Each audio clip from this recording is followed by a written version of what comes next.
The success strategies for individuals and companies are remarkably similar, said Reid Hoffman. In this episode, we are going to use innovation principles to help you make 2024 your most successful year yet.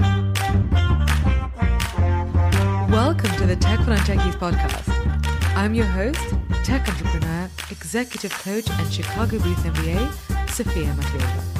My aim here is to help you have a great career in the digital age.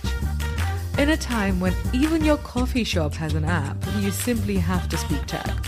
On this podcast, I share core technology concepts, help you relate them to business outcomes, and most importantly, share practical advice on what you can do to become a digital leader today.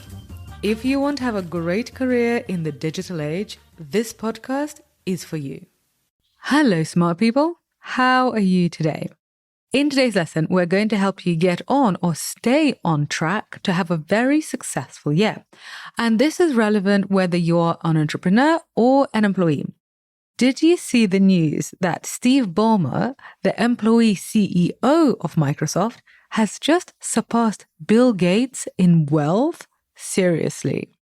Balmer, who began his career at Microsoft as Gates' assistant, surpassed the Microsoft co-founder on the Bloomberg Billionaires Index on Monday. According to this index, Balmer is now the sixth richest person in the world with a net worth of $157.2 billion, topping Gates' measly $156.7 billion. Anyway, my point is, whichever path you choose, being an entrepreneur or an employee, it can be absolutely glorious. So back to your year. First, in this episode, I'll show you how to evaluate where you are, and then we're going to go through a method for how to take the right next step. And if you're not yet a subscriber, then let's change that. Definitely subscribe to Tech for Non-Techies to get more free lessons on how to succeed in the digital age. My aim is for you to do interesting work, get paid exceptionally well, and to never be intimidated by a tech bro. So subscribe to this show and that's what will happen. In today's episode, you'll see lessons from startups and product management applied to careers, because actually I think it really works. And Reid Hoffman, the co-founder of LinkedIn, said that the success strategies for individuals and companies are remarkably similar. And of course he would know because literally he founded LinkedIn, so he's seen both, right? So let's get going. First, look at the goals you set at the beginning of this year in January and be honest with yourself. Are you on track? And this isn't about beating yourself up. This is just about taking an honest look so then we can decide what actions to take. So whether the answer is yes or no, ask yourself, what actions did you take towards your goal? And this is where you're going to get some real answers. And in general, the way you can measure your real productivity is by the amount of results you get from contact with the market.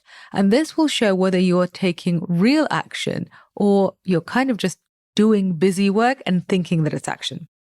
And it's really easy to assume that you're productive because you spent lots of time doing something, but time spent is not a result. So think about this. When CEOs announce their corporate earnings and then Wall Street analysts make buy or sell or hold recommendations, nobody is reporting how many hours the company or the executive team worked on something. They report revenue, or they talk about the potential revenue that they could get from their R&D efforts. So this is how I want you to think about your work too. And I'm going to show you how to do this with some real examples. So let's say that this year you want to make a career change and go from a traditional business to working in a forward-facing digital one. Well, my question is, what did you do to achieve this? And yes, updating your LinkedIn profile is really useful. You should absolutely start there. And actually, I have an episode called How to Get Headhunted, which will help you with that. But then what? Did you tell people in your network that you were open to new opportunities? Did you try to join an advisory board of a startup? Because that's a really smart move if you want to change your career. Did you post any content on LinkedIn that would help you get found by headhunters? And by the way, these same questions apply to you if your aim is to work with tech clients. So if the answers there are no, then you haven't been taking the right actions. Or let's say your aim was to start a business this year. My question is, how much rejection did you face? For example, if you spent your time making a website and hiring a designer to make a logo, that does not count as getting results. And you know who's telling you this? I literally just this week paid for a new logo design for the Tech for Non-Techies podcast. And yes, I do think it's a useful thing to do. I mean, I paid money for it. And the font is now more clear, and that's going to help more people to discover this show. And eventually, some of them will become customers. But this is a very, very long game. And to achieve your goals, especially in the next 6 months, you need to play the long game and the short game. You need to come into direct contact with the market and then see what happens. So for the entrepreneurs and the innovators here, this could mean making a prototype with no-code tools. So if you plan to make an app, did you try to make something with Glide or Bubble? And Glide is easier, by the way. But if you made this prototype, I mean, I know it's actually really hard to make something if you've never used any of these tools, so congratulations. But it's not enough. Because remember, you're measuring contact with the market. Did you show your prototype to your target market? Did you maybe even try to sell it? And I've seen really successful founders stop doing this when they get a major client or successfully close a big fundraise. Because then it kind of feels like, oh, we don't have to push ourselves anymore. And honestly, I do know that it's more psychologically easy to work on the product away from any criticism than to actually go out there and experience rejection for your creation. So I totally feel your pain, but we can't give in to that.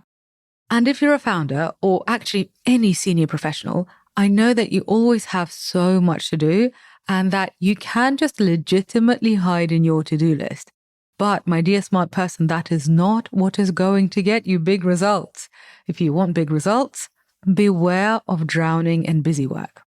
And if during this investigation, when you've been listening to this podcast and answering these questions, if you've realized that you are not taking action, then please do not hire a coach or a therapist to analyze why you're not taking action.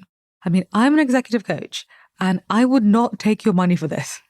Because whenever a client wants to analyze why they are not doing something, I literally don't let them. If you could take action, so you have a laptop, you have an internet connection, you have a brain and hands to type with, and a mouth to speak with, you could take action. So if you're not doing it because you don't want to, and you don't want to because it's hard, and that's normal. You don't need a highly paid professional to work this out with you. I've given it to you for free. You're welcome. So just instead, for free, decide for yourself right now, what is more painful? Learning to do something you've never done before, or staying where you are in life? Both options are hard in different ways. So choose your hard. And this requires discipline. And I got a request from one of the lovely listeners here. So hello, thank you. I got a request to do an episode on discipline via Spotify. And discipline is what I'm talking about here. Choosing to do hard things requires discipline because nobody wants to do them. I don't want to do them either. We all just want the results without the action. I also want to eat the ice cream and look absolutely fantastic in a bikini. Okay, now that we've done your analysis, let's make a plan for how you're going to spend the next 6 months to achieve your goal. And this is not the time to shrink your goal, because if you had a really big ambitious goal and frankly, you're nowhere nearer than you were in January, this is not the time to think, okay, I'm not going to do it in December. This is the time to think about how to make big leaps towards it, because it is possible. So now let's think of you as a business, and let's think about how we could grow this business in the next 6 months. So any business contains 2 vital pillars, product and marketing. And if you ever raise money from a venture capitalist, this is how you will talk about what you're going to do with their money. So how are you going to spend their money, as in resources, on product and on marketing? And now let's apply this to you. So your product, that's your skill set. And this includes your actual professional background. So maybe you're a lawyer or a management consultant by profession, but also the product side of you includes other skills that you have on top of that or that you need to add on top of that. And be honest about the product side of you. Where do you need to add some more features? Have you ever taken a course on tech for business leaders? If not, then that's an area to work on, and we have great options at Tech for Non-Techies. Or would learning a foreign language help you in your work? Do you want to transfer to a different country? Then language learning is clearly going to be helpful. Or do you need to get another professional certification? Look at the product side of you and see what needs to be added between now and December 2024. And now let's look at the marketing side of the equation. You could be the best product in the world, but my dear smart person, if you are the world's best kept secret, you're not going to achieve your goals. And I don't want that for you. Whether you want to build a business or be a brilliant investor or lead at a corporate, you have to be known for your expertise. You have to know how to make opportunities come to you. So let's look at the venture capital firm Andreessen Horowitz, and they're now known as A16Z. And they are the VC firm in Silicon Valley that funded Facebook, Airbnb, Stripe, and many more. And one of the reasons why they keep being successful is that the most promising startup founders come to them. They're literally clamoring to get introductions to them. So imagine that you are A16Z. You have the best opportunities coming to you. And so because you've got the best opportunities coming to you, you're basically more likely to be successful. It's easier to be successful in this case. And the same principle applies with any other profession. So say you're a lawyer and you want the most successful clients to come to you because their success will bolster your reputation, because it's much more impressive to say that you represent NVIDIA than if you represent a bunch of chip design companies that went out of business. One of the things I do with my executive coaching clients is help them position themselves in the marketplace so the best opportunities come to them.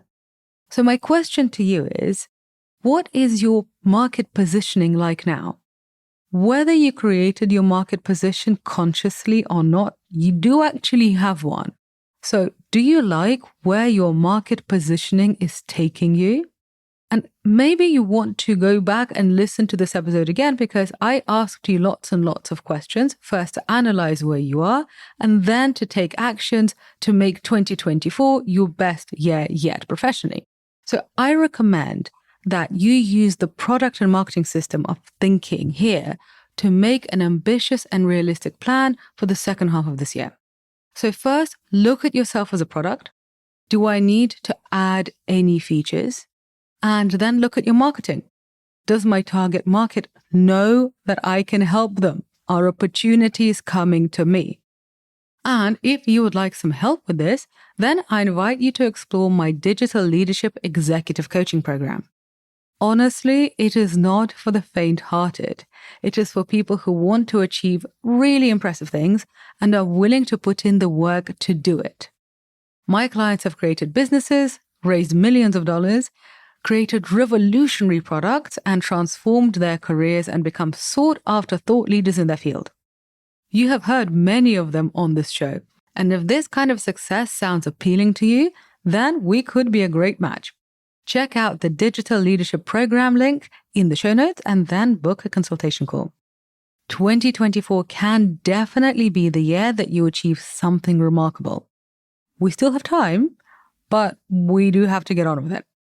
And on that note, I wish you a wonderful day, and I shall be back in your delightful smart ears next week.